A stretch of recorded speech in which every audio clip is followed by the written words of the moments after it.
bien, vous emmener sur cette réflexion sur la porte étroite. On connaît tous ce passage de la Bible, ce passage que Jésus a dit, ce verset, on va le lire d'ailleurs. C'est vrai, c'est moi qui ai la... Je ne m'y ferai pas. Hein. Mais voilà. Si vous avez vos Bibles, vous pouvez l'ouvrir, vous pouvez lire avec nous, mais c'est affiché là aussi. On connaît bien ce verset pour certains, de Matthieu 7,13, qui nous dit « Entrez par la porte étroite », c'est Jésus qui parle, « Entrez par la porte étroite, car large est la porte, spacieux est le chemin qui mène à la perdition, et il y en a beaucoup qui entrent par là. Mais étroite est la porte, resserré le chemin qui mène à la vie, et il y en a peu qui les trouvent. » Alors c'est Jésus qui nous expose cet enseignement-là, et il va nous exposer en quelque sorte deux voies très claires, deux voies qui sont diamétralement opposées. Un chemin qui est censé apparemment conduire à la perdition et dans lequel il est possible de s'engager assez facilement, parce qu'il nous est décrit comme un chemin large, et un autre qui mène à la vie, mais celui-là, il est étroit. Alors, je ne sais pas vous, mais je ne sais pas si vous faites de la balade. Vous faites de la balade en montagne, ça vous arrive? Ouais. Néhémie dit, ouais, déjà, ça lui fait peur peut-être déjà, non, les sentiers de montagne. C'est dur déjà. Et parfois, il y a des chemins assez étroits, c'est pas facile de les emprunter. C'est pas facile de les emprunter, on n'a pas de vision sur ce qui peut se passer derrière le tournant de la montagne, là. Si c'est à pic derrière, on ne sait pas trop. En tout cas, c'est un chemin, malgré tout, que Jésus nous recommande. Alors, on va voir dans notre réflexion... Ok, Jésus, tu nous parles d'une porte large, d'un chemin large, spacieux et d'une porte étroite. Mais en gros, c'est quoi cette porte étroite ? On peut se poser ce matin cette question, mais finalement, si je m'engage sur un chemin étroit, qu'est-ce qui va m'arriver ? Qu'est-ce qui peut m'arriver ? Et finalement, on va voir des composantes de ce qui peut nous arriver sur ce chemin étroit en 3 points. Déjà, ce chemin étroit, c'est quoi ? Premièrement, c'est choisir d'avancer. À quoi il ressemble ce chemin étroit ? C'est un chemin dans lequel déjà je vais devoir avancer.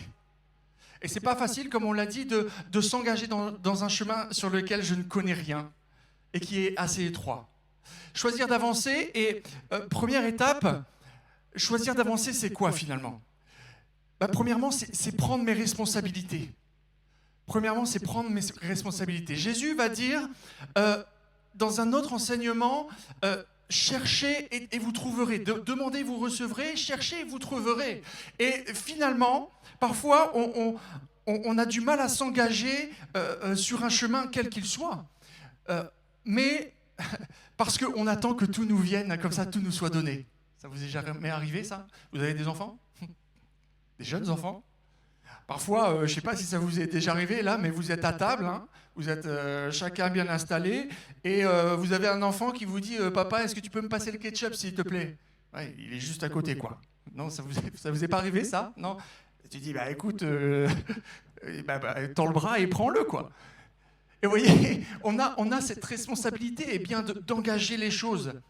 Okay ? Ce chemin qui nous est écrit, ce chemin étroit, est peut-être compliqué à emprunter, mais l'une des premières choses pour moi importantes et à prendre en compte, c'est que je dois prendre mes responsabilités. Il nous est dit que Jésus a ouvert une porte. Jésus est la porte même des brebis, on va le voir tout à l'heure, mais Jésus, dans notre vie, ouvre des portes et c'est sa part. Il a fait sa part en ouvrant une porte. Et moi, si je ne fais pas ma part aussi, de chercher, de trouver ce que Dieu a ouvert pour moi, je ne trouverai jamais. Vous êtes d'accord avec moi ? Je ne trouverai jamais. Et parfois, on reste comme ça dans nos vies, assez statiques, en attendant que tout nous soit donné de la part de Dieu. Et même ça crée en nous une sorte de dépendance en disant peut-être dans nos prières, mais Seigneur, je vois pas ce que tu veux me montrer. Mais je te dirais, mon frère, ma soeur, est-ce que tu cherches ce matin ? Est-ce que tu cherches à découvrir la volonté de Dieu pour ta vie ? Et c'est l'une des premières choses qu'on doit faire finalement. C'est prendre nos responsabilités. C'est considérer que Dieu a fait sa part. Il a offert Jésus pour que nous puissions avoir accès au salut. Mais ce salut, je dois le chercher aussi. Je dois le chercher. Jésus est la porte. Et il est la porte ouverte et je dois découvrir ce qu'est cette porte ouverte. Ça, c'est la première chose. Et peut-être que, la première chose dans ta vie à prendre en considération, c'est ta relation avec Dieu, justement. Cette relation avec Dieu, tu ne pourras pas, découvrir Dieu tel qu'il est si tu ne viens pas puiser à la source toi-même. Dieu parle, oui, de manière différente, il le dit dans sa parole, il le dit dans la Bible, il parle de différentes manières, par l'un, par l'autre, parfois directement, bien que moi, il ne s'est jamais adressé à mon oreille directement, mais s'il s'est adressé à vous de cette manière, vous avez de la chance, c'est très bien, mais j'ai besoin aussi d'aller au contact. J'ai besoin de prendre ma responsabilité, d'aller chercher Dieu pour découvrir ce qu'il a pour moi. La deuxième chose, cet engagement, c'est sortir des sentiers battus. On aime bien rester sur des chemins qu'on connaît. Vous êtes d'accord ? Il y en a beaucoup qui prennent le métro ici dans Paris, j'imagine. Hein ? Ouais. Il n'y en a qu'un, c'est Terry. J'ai du mal à le croire. Hein. J'ai du mal à le croire. Hein. Jeanne, ouais, tu prends le métro aussi, toi. Hein. C'est compliqué parfois. Hein. Quand tu dois aller à ton boulot, tu prends toujours le même chemin. Hein. Oui ? On est d'accord, hein ? La ligne 4 bondée, là, dès la gare de l'Est ou gare du Nord, je ne sais pas. Mais on a l'habitude de prendre ces chemins qui sont toujours les mêmes. Pourquoi ? Parce qu'on les prend par habitude. Mais qu'est-ce qu'il en serait finalement si je suis amené à changer de chemin ? Parfois, on est obligé. Hein ?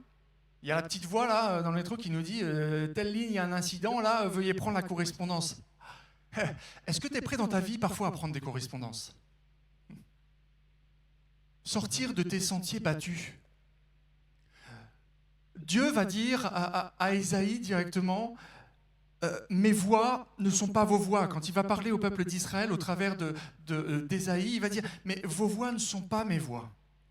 Et nous avons nos sentiers battus, ces sentiers sur lesquels on reste, mais on n'a pas de vision globale du plan de Dieu pour nos vies. Et il faut considérer pour chacun de nous que Dieu voit notre avenir, il voit notre passé, il voit notre présent, il compose avec tout ça pour que nous puissions entrer dans notre destinée. Il a un plan bien établi pour chacun de nous. Et parfois, on s'obstine à rester sur notre sentier, sur notre chemin battu. Et il arrive des aléas, comme le monde qu'il peut y avoir à l'entrée du métro, et là, on subit.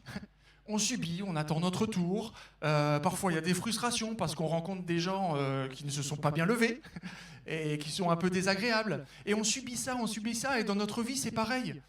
On peut subir ces voies sur lesquelles on a l'habitude de s'engager parce qu'on a peur d'ouvrir notre espace, de découvrir ce que Dieu potentiellement a l'autre chemin que Dieu veut nous faire passer. Et je voudrais qu'on rentre en réflexion ce matin tous ensemble, de se dire, finalement, est-ce qu'il n'y a pas cet autre chemin ? Est-ce qu'il ne serait pas meilleur pour ma vie ? Parfois, ça peut être temporaire. Dieu veut nous faire passer par un chemin pour vivre une expérience nouvelle qui soit gratifiante pour nos vies et qui peut aussi peut-être nous préserver. Nous préserver de tomber dans l'amertume, dans le fatalisme, parce que ce qu'on vit tous les jours, on ne le vit pas bien. Comme cette mauvaise humeur au métro. J'en parle parce que je la vis souvent. Hein, mais... Et oui, on ne le vit pas bien. Mais est-ce que finalement, si je me mets à l'écoute de Dieu, il ne me fera pas prendre une correspondance qui sera un chemin plus safe, plus sûr pour ma vie, et dans lequel je peux m'épanouir et vivre une expérience gratifiante avec lui. La troisième chose, il faut savoir reconnaître la porte. Dans le chemin que je m'engage, dans cet engagement que je dois prendre envers le Seigneur, si je ne connais pas la porte, je ne saurais pas la reconnaître. Vous êtes d'accord ? Si je ne connais pas la porte, je ne pourrais pas la reconnaître. Il Il faut bien que je sache ce qu'elle est. Mais parfois, c'est compliqué de la reconnaître. C'est compliqué dans nos vies de reconnaître la volonté de Dieu. Ça demande du temps. Ça demande de venir chercher à la source. Et parfois, on veut tout de suite. Je ne sais pas, vous, si vous voulez tout de suite, de la part de Dieu. Mais moi, des fois, j'exige les réponses. Et quand je n'ai pas les réponses, je dis, mais Seigneur, en fait, tu ne parles pas. Ça vous est déjà arrivé? Ça m'est déjà arrivé. Seigneur, pourquoi tu ne parles pas, quoi? Mais en fait, Dieu pourrait nous dire, mais attends, t'es peut-être pas prêt pour entendre ce que j'ai à te dire. Bon, ça c'est entre parenthèses. Mais en tout cas, si je ne sais pas reconnaître la porte qui est la bonne, je peux en avoir une idée avec son contraire. J'ai une petite slide par rapport à ça, vous allez comprendre. La bonne porte, celle par laquelle Jésus veut nous faire entrer, c'est souvent l'inverse de celle qui m'attire. Faut le dire. Quand Dieu veut nous faire passer par un chemin, on se dit, ouais, Seigneur, bon, ça a l'air bon quand même, j'admets. Mais t'aurais pu en choisir un autre quand même, ça me plaît pas trop. C'est contraignant, il va m'arriver des trucs. Alors c'est bon, c'est pour mon bien, mais bon. Parfois on réagit comme ça, si on est vrai avec nous-mêmes. Donc on peut en fait reconnaître ce chemin en analysant l'autre chemin. On peut reconnaître la bonne porte en analysant l'autre porte. Et cette autre porte, elle nous est décrite.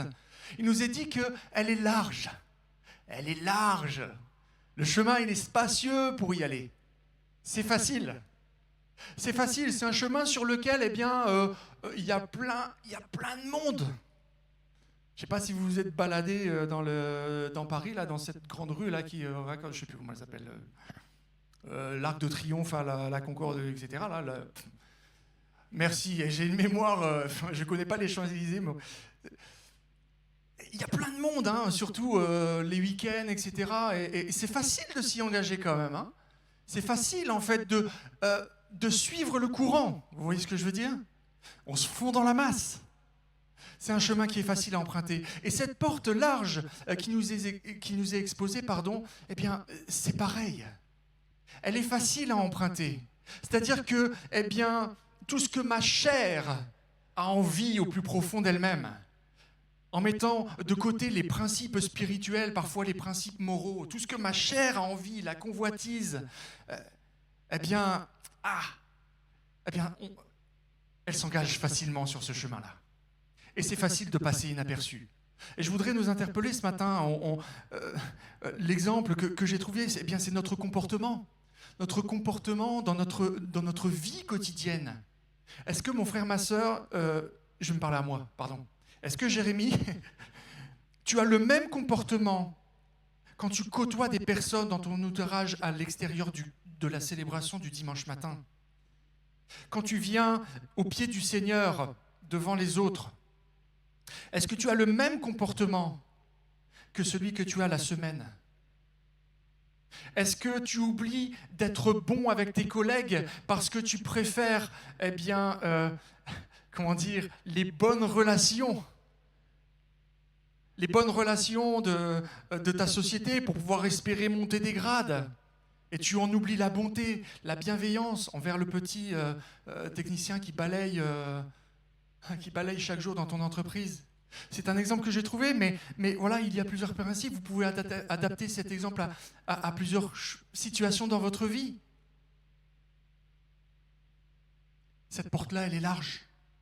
Et je dirais, quand c'est large, quand c'est facile à emprunter, c'est louche. C'est louche. Et peut-être que ça peut être un outil pour nous ce matin de se dire que quand c'est trop facile, dans notre vie, si on n'a pas encore de réponse de la part de Dieu sur le chemin qu'il veut nous faire emprunter, quand c'est trop facile, je m'arrête. Je m'arrête et je rentre en moi-même et je me pose des questions. Seigneur, là, c'est trop facile.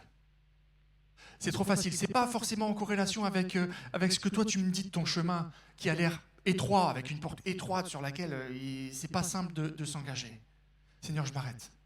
Je m'arrête, je réfléchis, j'attends ton instruction pour pouvoir avancer et m'engager. Le deuxième point, si je m'engage sur un chemin étroit, je devrais accepter de perdre. Ça, Ça ne nous plaît pas. De perdre, oui, mais de perdre pour gagner. Alors perdre quoi et gagner quoi? Ça m'intéresse ce que tu dis là, pasteur. Déjà perdre mon confort pour favoriser la relation. Alors là, quand on parle de confort, est-ce qu'il y a des têtes qui se rentrent là? Il y a des personnes là qui sont à l'intérieur d'eux-mêmes en train de se recroqueviller sur elles-mêmes. Purée, non. Je ne suis pas prêt à perdre mon confort là. Je ne suis pas prêt à perdre mon confort. Un jour, Jésus va aller vers une personne très engagée, très emballée. D'ailleurs, c'est cette personne qui va venir. Et cette personne va lui dire, mais Seigneur, qu'est-ce que je dois faire pour hériter la vie éternelle? Jésus va dire, déjà, il va ressentir quelque chose de particulier pour cette personne. Il va dire, waouh, c'est une personne vraiment très engagée avec laquelle je peux faire quelque chose. Tu as tout, en fait, il va lui dire, tu as tout. Mais il te manque une chose. Vends tout ce que tu as, puis viens et suis-moi. Vous connaissez la réaction de cet homme? Il est parti tout triste.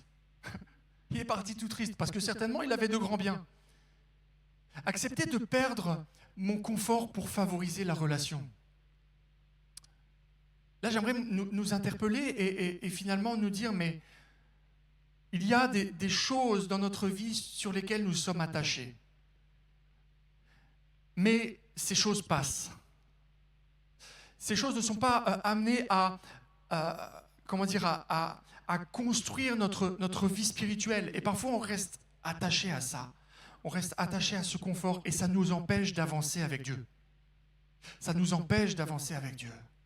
Et peut-être ce matin, on peut rentrer en nous-mêmes et se dire, mais quelles sont les fioritures, j'allais dire, tout ce qui compose ma vie, tout le confort dans lequel je suis, qu'est-ce que je peux mettre de côté? Qu'est-ce que je peux sacrifier pour découvrir quelque chose de nouveau, pour découvrir une nouvelle dimension de la marche avec Dieu? Tu es là, tu viens chaque dimanche matin, tu vis une vie paisible la semaine, dans le confort, pas seulement matériel, hein, mais voilà, tu te plais peut-être à te contenter de ta relation avec Dieu le dimanche matin, et la semaine, tu prends du temps pour toi. C'est du confort aussi. Es-tu prêt à laisser de côté ton confort pour t'engager avec Dieu dans quelque chose que tu n'imagines pas encore pour ta vie? Parfois, on reste bloqué. On reste bloqué sur le chemin dans lequel on s'est engagé. Et parce qu'on a gardé du confort. J'allais dire du plan B. Vous connaissez le plan B aussi? La vie avec Dieu, c'est bien, mais je veux garder ma sécurité. On va en parler tout à l'heure de la sécurité, mais on a besoin de lâcher notre confort si on veut découvrir ce que Dieu a en réserve pour nous. Je dois lâcher aussi mes dépendances pour construire ce que je suis. Dès la Genèse, il nous est dit que l'homme quittera son père et sa mère et s'attachera à sa femme. Cette deuxième partie-là, voilà. On la prend en compte, mais moi, ce qui m'intéresse, c'est l'homme quittera son père et sa mère. C'est quelque chose qui a été institué par Dieu et qui est naturel. Donc on est amené à grandir et à un moment donné, on ne peut plus rester enfant. C'est-à-dire que, on doit quitter ce qui nous a été donné, ce qui a été acquis. Comprenez bien, on doit quitter la dépendance, ok ? Mon père, c'est quoi? C'est ma structure, finalement. C'est ce qui m'a été légué, c'est ma structure. Ma mère, c'est mon éducation. Et on reçoit tous, pour la plupart d'entre nous, on a tous reçu une éducation chrétienne, une éducation morale, qui fait que ça a participé à notre développement, mais parfois on reste aussi sur ces acquis et on a besoin dans notre vie d'évoluer en tant qu'identité à part entière.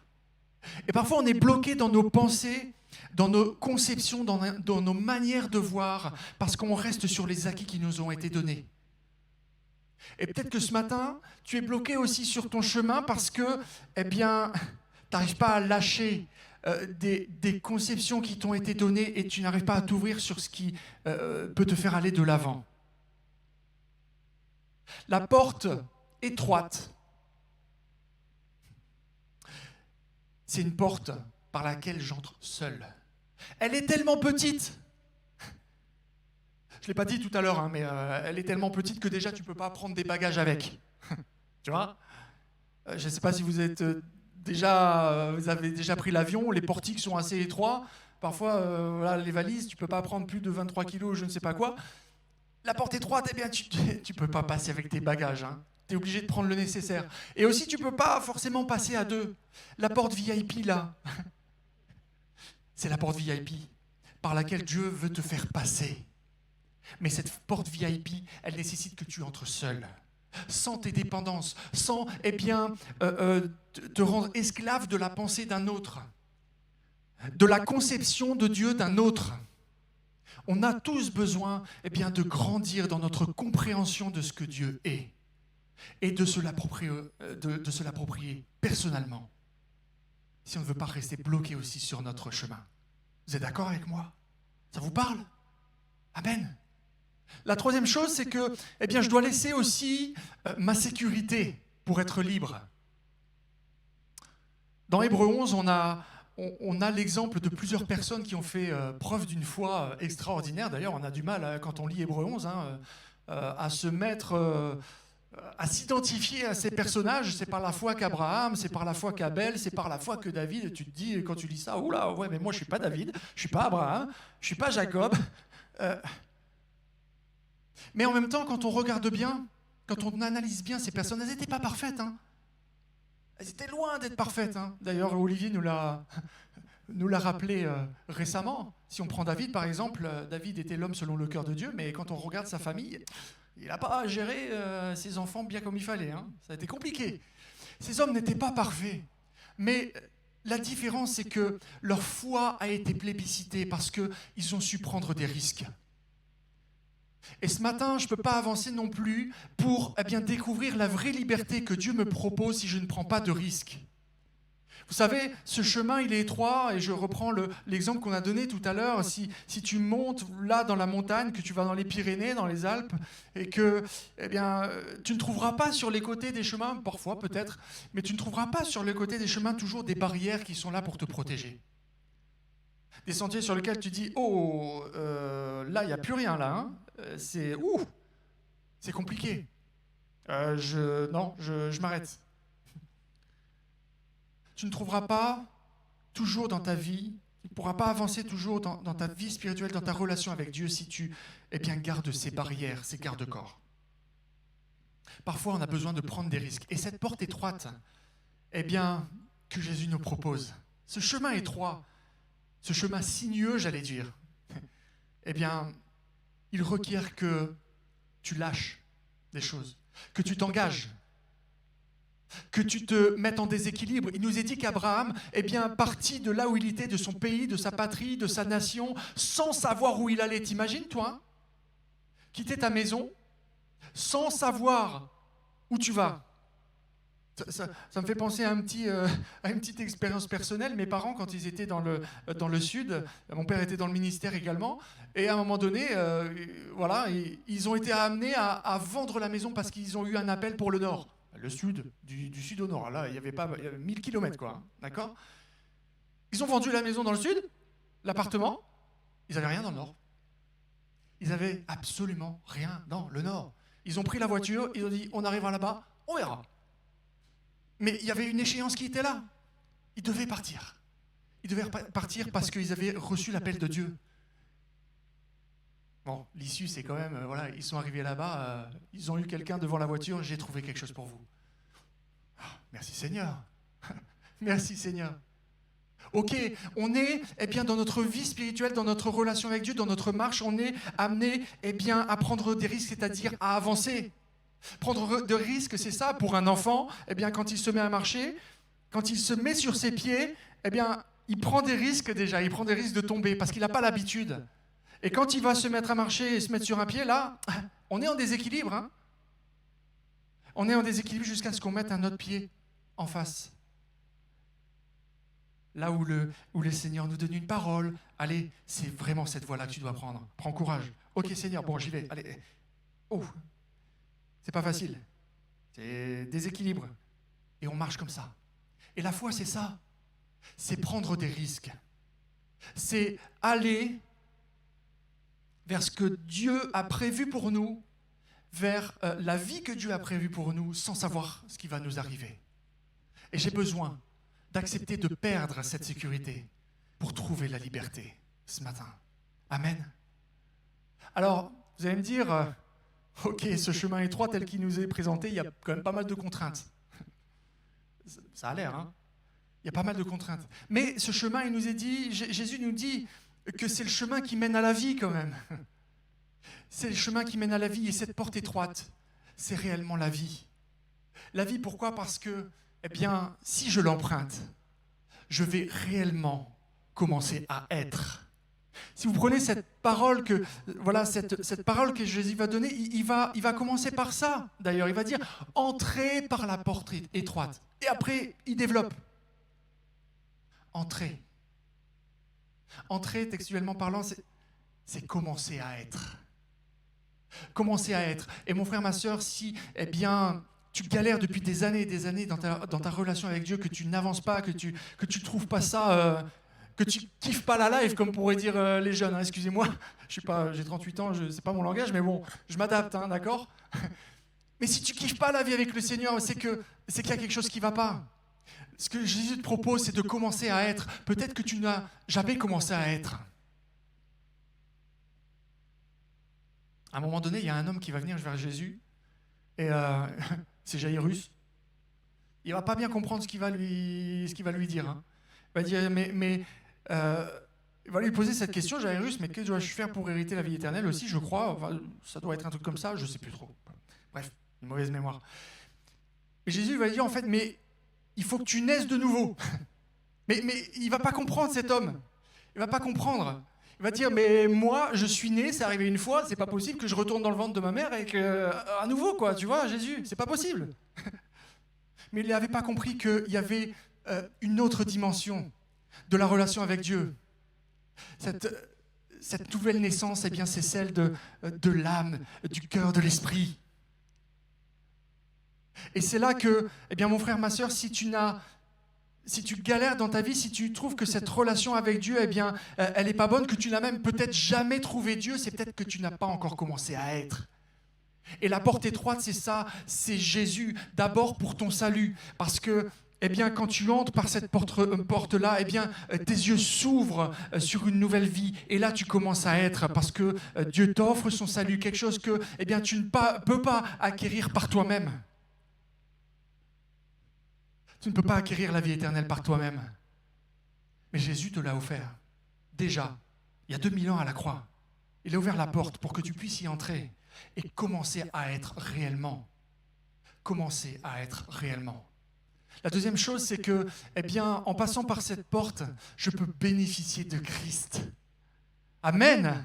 Je peux bénéficier de Christ. Et c'est quoi bénéficier de Christ? Jésus va dire, celui qui entre par moi, entre et sort. Celui qui entre et sort par moi trouvera des pâturages. C'est-à-dire que, eh bien, Jésus me donne aussi cette liberté d'entrer et de sortir, cette liberté de venir chercher à la source pour, eh bien, me l'accaparer et pour, eh bien, l'appliquer dans ma vie quotidienne. Lorsque tu es dans le contexte de l'Église, j'allais dire, comme tout à l'heure, c'est facile. Tu es au contact de Dieu, tu es au contact de la communauté, eh bien les discussions, elles sont spirituelles, elles sont morales, elles sont fraternelles, mais tu as besoin eh bien, de force, tu as besoin d'être ancré dans la foi pour affronter eh bien, ta vie quotidienne dans le monde. Et Jésus, eh bien par là, c'est ça qui veut dire, celui qui entre par moi, il pourra sortir aussi, mais avec des bagages. Il pourra sortir avec des bagages. C'est-à-dire que quand tu vas aller dans le monde, voir eh bien, les pâturages, tout ça, tu ne seras pas tout seul. Tu auras ma protection, tu auras mon amour. Parce que tu as de la valeur à mes yeux. Amen. Quand les brebis eh bien, s'engagent, elles ne sont pas toujours dans l'enclos, hein, les brebis. Elles ne sont pas toujours dans l'enclos, elles passent la porte et le berger les fait sortir pour qu'elles puissent aller se nourrir. Et parfois, il y a une brebis qui se perd. Hein. Parfois, il y a une brebis qui se perd. Mais Jésus, qui est la porte des brebis, qui est le bon berger, laisse les 99 autres pour aller te chercher si tu en as besoin. C'est ça, eh bien, bénéficier de Christ. C'est-à-dire, c'est affronter la vie et ses difficultés, parce qu'elles ne changent pas. Hein. Ne crois pas qu'en venant à Dieu, tu n'auras plus de difficultés, c'est pas vrai. Si tu as entendu ça, balaye cette pensée, c'est faux. Mais la force que tu auras, c'est que tu auras la protection de Dieu, c'est que tu auras eh bien, son amour sur lequel tu pourras t'accrocher, c'est que tu auras aussi ses instructions pour savoir où aller. Tu auras sa pensée peut-être pour parler à quelqu'un et toucher son cœur de la part de Dieu. Amen. C'est ça, entrer et sortir, c'est ça, bénéficier de Christ. Alléluia. Et la dernière chose, eh bien, c'est découvrir qui je suis pour Dieu, et je conclurai juste après cela. C'est découvrir qui je suis pour Dieu. Quand on est face à cette porte étroite, peut-être que c'est ton cas ce matin, et là je vais devenir solennel, mais ça peut faire peur. Ça peut faire peur, et on peut aussi se dire que cette porte, elle n'est pas pour nous, parce qu'on n'est pas assez bien pour y entrer. Parce qu'on n'est pas assez bien pour y rentrer. Et peut-être pour toi ce matin, c'est un blocage, parce que tu te dis que la vie spirituelle, c'est un haut standing. Il faut être top pour que Jésus s'intéresse à nous. Il faut être parfait. Il faut ne pas pécher pour que Jésus nous accepte. Mais laisse-moi te dire ce matin, si tu considères la vie avec Dieu avec ça, l'entrée dans la vie avec Dieu avec ça, tu n'y rentreras jamais. Et dans ce cas-là, eh bien, Jésus est mort pour rien. Parce que, justement, il est mort pour les pécheurs. Alors si tu es un pécheur ce matin, si, je ne sais pas, moi, la semaine, tu as péché, que tu es sans cesse soumis à la convoitise et que tu dis que tu n'es pas assez bien ce matin pour que Dieu s'intéresse à toi, laisse-moi te dire que c'est faux. Parce que c'est justement pour toi qu'il a donné son Fils à la croix. Amen. Alléluia, ça met du baume au cœur, ça. Hein. Purée, je suis comme ça. Mais oui, comme ça, Jésus s'intéresse à moi, justement. Jésus n'est pas allé, eh bien, dans les endroits où les pharisiens pouvaient se réunir et où on pouvait exposer sa doctrine, etc. C'est pas là que Jésus avait aimé aller. Il aimait aller dans les maisons des gens, là, dans leur quotidien, avec eux. C'est là qu'il est maître. Et Jésus veut rentrer dans ton quotidien. Laisse-moi te dire ce matin, si tu en doutes encore, que tu as de la valeur aux yeux de Dieu. Et Dieu veut te communiquer qui tu es réellement, non pas pour toi, mais pour lui. Si toi, tu te dévalorises ce matin, tends l'oreille et écoute ce que Dieu dit de toi. Tu vas voir que c'est largement différent. C'est largement différent. Alors pour conclure, je dirais ce matin, eh bien, voici la description de la porte étroite. Est-ce que tu veux y entrer ? Jésus, c'est la porte par laquelle je peux passer. Chaque jour, que je sois chrétien ou non encore, je peux y entrer pour acquérir mon salut. Mais ce n'est pas tout. Il est aussi la porte par laquelle je peux passer chaque jour et par laquelle je devrais, j'allais dire, passer chaque jour pour affronter mes journées.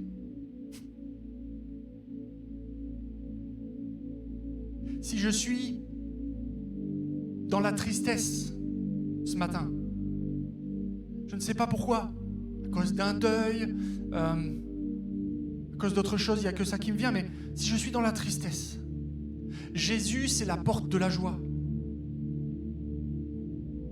Si je manque d'amour ce matin, parce que mon entourage et même ma famille ne me portent plus d'amour, ne fait plus attention à moi, Jésus, c'est la porte de l'amour. Tu vois ? Tu peux entrer par cette porte pour quelque raison que ce soit. Jésus est la réponse à ton problème ce matin. Oh, bien sûr, si tu es pas, si ça ne va pas effacer tes difficultés, mais tu pourras les affronter parce que Jésus va te donner un autre angle sur la situation que tu pourras aborder. Et te dire, ah ouais, j'avais pas vu ça comme ça. Ah Jésus, j'avais pas vu ça comme ça. Mais c'était intéressant ce que tu me proposes. Je vais m'y engager. Et par la foi, on verra ce qui se passe. Mais je suis certain que ça ira parce que tu seras ma protection. Amen. J'aimerais lire avec vous ce passage d'Ésaïe, m'a vraiment touché. J'aimerais qu'on baisse les yeux, ce sera ma conclusion à ce dernier point. C'est un passage qui se trouve dans Ésaïe 43. Ésaïe 43. C'est Dieu qui s'adresse à Israël. Et il va dire, je vais remplacer les noms. Je vais remplacer Israël. Je vais mettre les nôtres. Pour qu'on soit persuadé de ce que Dieu nous a dit ce matin. Maintenant, ton Créateur, Rebecca, celui qui t'a formé, Henriette, le Seigneur te déclare,